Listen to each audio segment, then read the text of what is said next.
लोग हैं, युवा हैं, माताएं हैं, बहनें हैं, आज चल रहे हैं। धक्का लगता है, कोई गिर जाता है, एकदम एक सेकंड में पूरी की पूरी भीड़ मदद करती है। कोई ये नहीं पूछता तुम्हारा धर्म क्या है, जात कौन सी है, कौन सी भाषा में बोलते हो, कहां रहते हो, ये सवाल नहीं पूछे जाते। एकदम एक साथ सब लोग गिरे हुए व्यक्ति को उठा देते हैं। यह हिंदुस्तान का इतिहास है, यह हैदराबाद का इतिहास है। यहां पे सब धर्म के लोग एक साथ भाईचारे के साथ रहते हैं।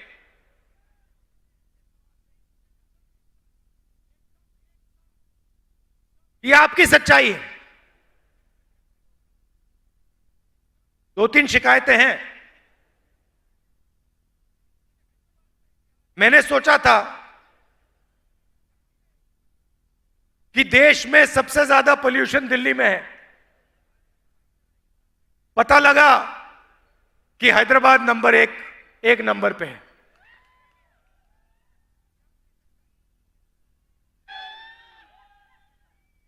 और जब से यहां टीआरएस की सरकार है तो यहां पे अब देखिए सड़कों पे चले हैं,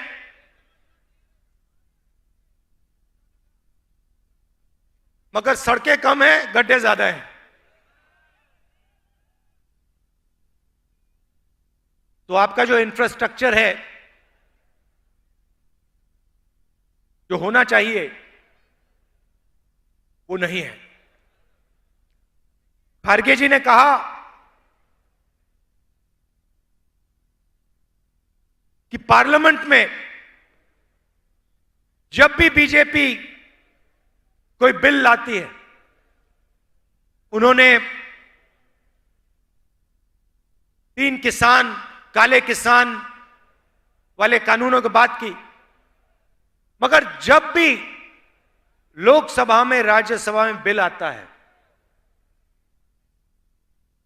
टीआरएस बीजेपी का एकदम समर्थन कर देती है। और अगर विपक्ष कोई मुद्दा उठा रहा है,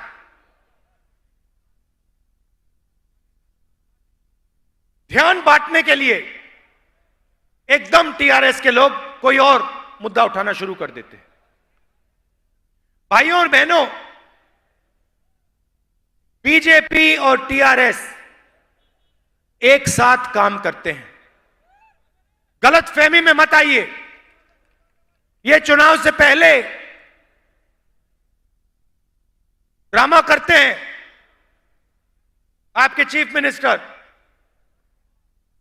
मगर डायरेक्ट लाइन है नरेंद्र मोदी जी के साथ। इधर फोन उठाते हैं, वहां मोदी जी फोन उठाते हैं, 1 सेकंड नहीं लगता। और फिर मोदी जी आपके चीफ मिनिस्टर को ऑर्डर देते हैं, आज ये करना है, कल वो करना है।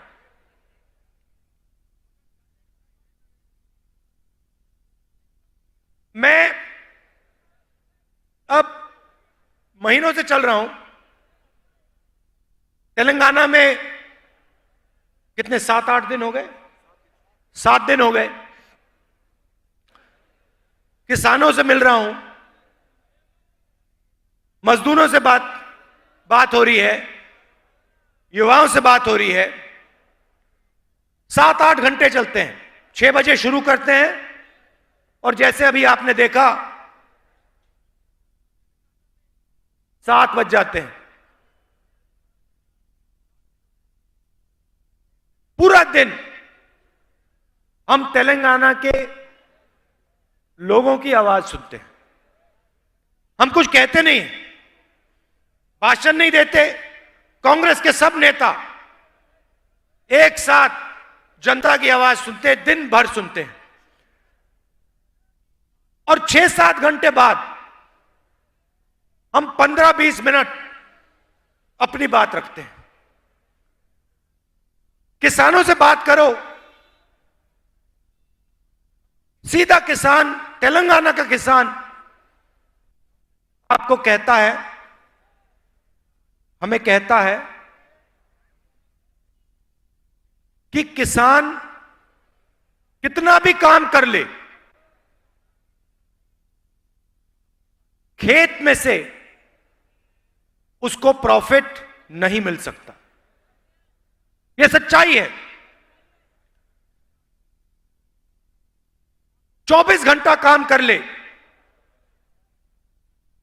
उसके खेत से उसको प्रॉफिट नहीं मिल सकता। तेलंगाना की सरकार और बीजेपी की सरकार किसानों की कोई मदद नहीं करती, एमएसपी नहीं दिलवाती, कर्जा माफ नहीं करती, उल्टा 3 काले कानून लाई और जो किसानों का है उसको किसानों से छीनने की कोशिश करी। युवाओं से बात करो, पहला सवाल मैं पूछता हूं, पढ़ाई क्या की? कोई एमबीए करता है, कोई इंजीनियरिंग करता है, कोई एमबीबीएस पढ़ता है,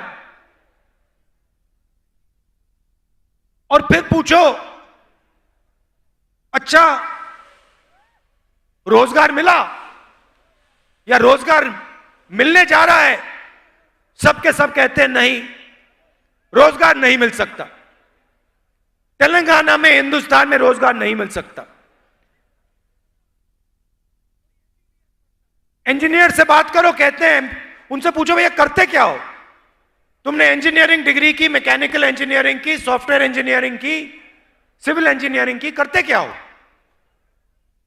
हम तो डिलीवरी का काम करते हैं, पिज्जा डिलीवरी का काम करते हैं, स्विगी का काम करते हैं, मगर इंजीनियरिंग नहीं कर पाते। जो हमने सपना देखा था वो सपना हमारा पूरा नहीं हो सकता है। प्रधानमंत्री कहते थे कि हर साल मैं 2 करोड़ युवाओं को रोजगार दूंगा, हर भाषण में बोलते थे। आजकल नहीं बोलते, ना आपके चीफ मिनिस्टर, ना हिंदुस्तान के प्रधानमंत्री रोजगार की बात करते हैं। युवाओं को यह नहीं बताते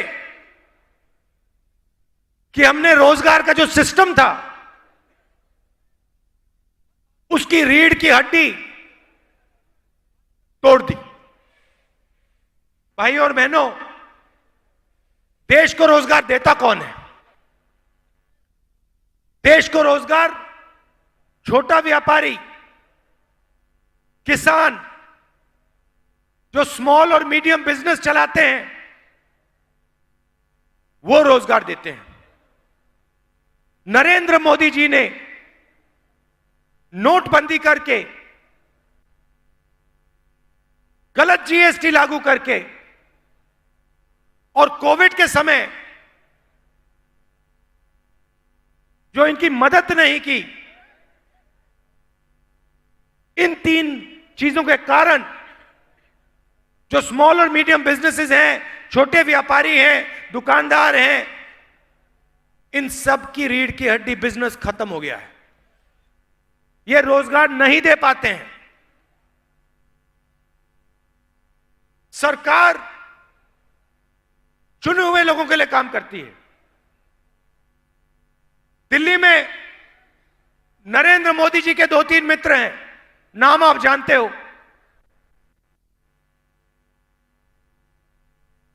क्या? ये पूरा हिंदुस्तान जानता है, पूरा हिंदुस्तान जानता है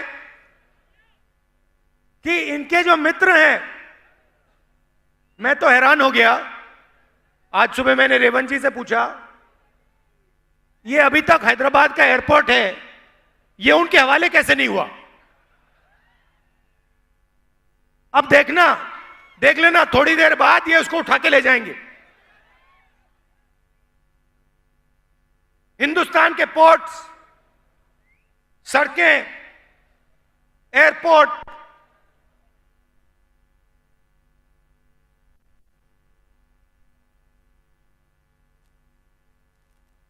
टेलीकॉम्स, LIC, ये पूरा का पूरा जो देश की पूंजी है, ये सब की सब नरेंद्र मोदी अपने 2-3 मित्रों को पकड़ा रहे हैं। और इधर इनका एक तरफ धरनी पोर्टल है, रात को देखते हैं भैया कहां किसकी जमीन गई, कितनी जमीन मिली मुझे, कहां कहां से केसीआर जी ने जमीन हड़पी, रात को वो देखते हैं। सुबह उठते हैं और इंफ्रास्ट्रक्चर के जो प्रोजेक्ट्स हैं, सिंचाई के जो प्रोजेक्ट्स हैं, उनमें से पैसा हड़पने का काम करते हैं।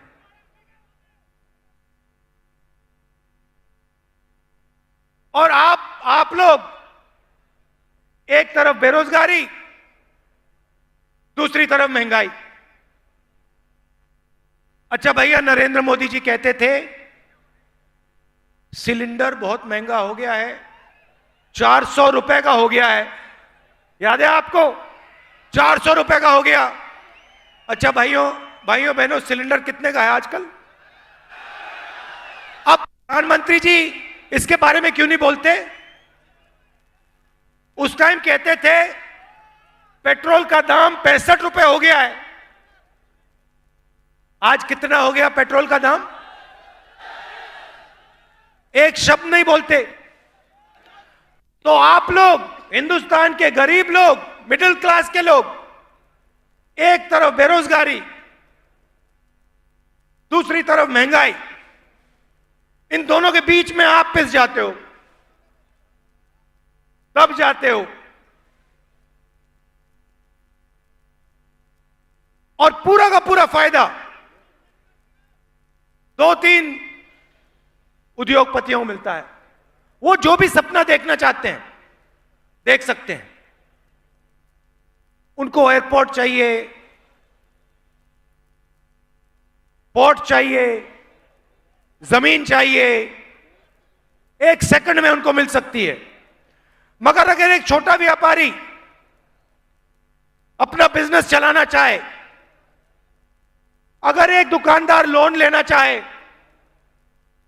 नहीं मिल सकता, सवाल नहीं उठता। ये लोग लाखों करोड़ रुपए का लोन ले सकते हैं।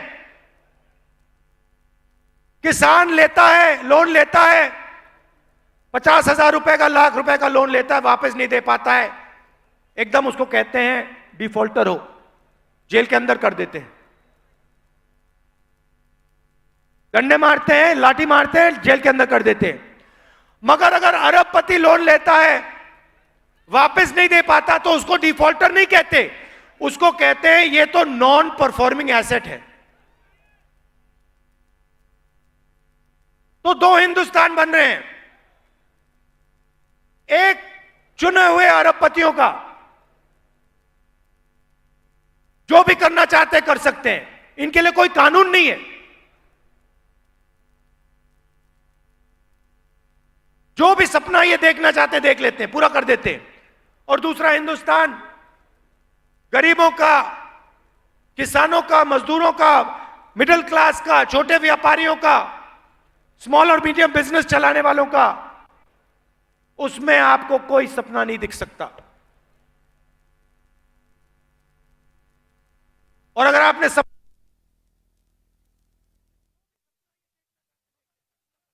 लेता है, वापस नहीं दे पाता, तो उसको डिफॉल्टर नहीं कहते, उसको कहते हैं ये तो नॉन परफॉर्मिंग एसेट है। तो 2 हिंदुस्तान बन रहे हैं, एक चुने हुए अरबपतियों का, जो भी करना चाहते कर सकते हैं, इनके लिए कोई कानून नहीं है, जो भी सपना ये देखना चाहते देख लेते हैं, पूरा कर देते हैं।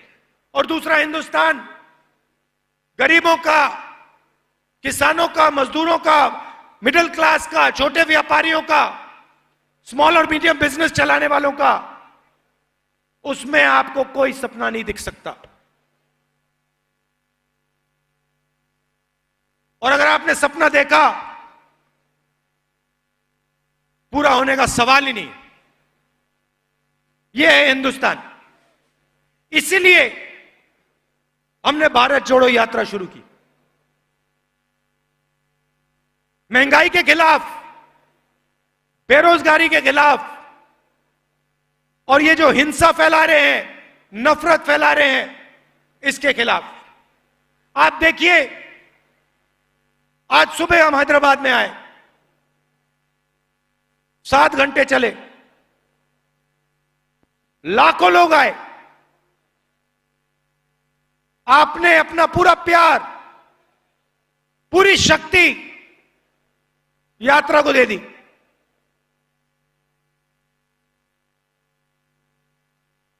आमतौर से क्या होता है, व्यक्ति सुबह उठता है, थकान नहीं होती, 6-7 घंटे बाद चलने के बाद थकान लगती है। आप किसी भी यात्री से पूछ लीजिए, मुझसे मत पूछिए, आप किसी भी यात्री से पूछ लीजिए और वो आपको बताएगा शाम को जो हम कदम लेते हैं उसमें सुबह वाले कदम से कम थकान होती है। अजीब सी बात है, किसी भी यात्री को थकान नहीं हो रही है।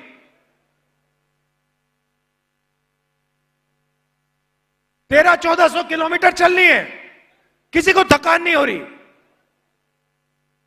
सुबह 6 बजे उठते हैं, 7-8 घंटे चलते हैं, अगले दिन उठते हैं, फिर चलते हैं। इसका कारण है भाई और बहनों, हम अपनी शक्ति का प्रयोग नहीं कर रहे हैं, हम आपकी शक्ति का प्रयोग कर रहे हैं। आप हमारे को अपनी शक्ति दे रहे हो,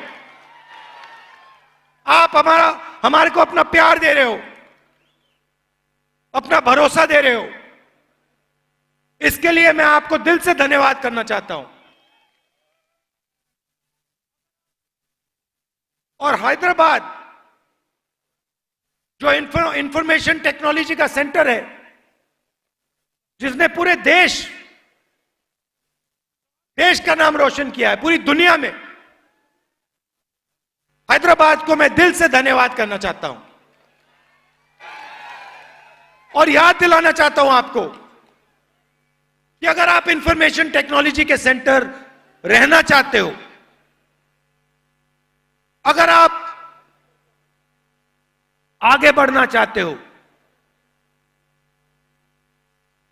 तो हिंसा के साथ, नफरत के साथ आप आगे नहीं बढ़ सकते हो, सवाल नहीं उठता। प्यार और भाईचारे के साथ ये प्रदेश और ये हैदराबाद आगे बढ़ेगा। ये आपका इतिहास है, ये आपकी हिस्ट्री है, ये आपका कल्चर है, ये आपका डीएनए है। इसके लिए मैं आपको दिल से धन्यवाद करता हूं। बहुत बहुत बहुत बहुत धन्यवाद। नमस्कार, जय हिंद।